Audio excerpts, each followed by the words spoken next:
இந்த போர்டில் என்ன போட்டிருக்கு பார்த்தீங்களா, don't throw the waste, it is the punishable offence போட்டிருக்கு. பயனற்ற பொருட்களை வீசாதீர்கள் ஃபாரஸ்ட் போட்டிருக்காங்க. ஆனால் அங்கே பாருங்க, இதே இடத்துல பக்கத்தில் வந்து சாராயத்தை குடிச்சிட்டு பிரியாணி தின்னுட்டு இந்த இடத்துல எல்லாம் போட்டு போயிருக்காங்க. யானைகள் இந்த வழியை தான் போயிருக்கிறாங்க. ஏன்னா கேவலமான ஒரு உயிரினம் மனிதர்கள் இது.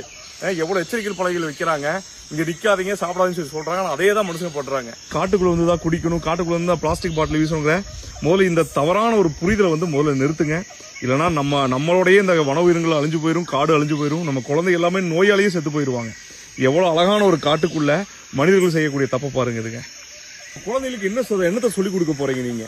முதல் காடு இயற்கையோட சேர்ந்து நல்ல வாழ்க்கை முறையை வாழ்றதுக்காக சொல்லிக் கொடுங்க. இல்லைன்னா நம்ம தான் கடைசி தலைமுறை இயற்கையோட வாழ போறதே.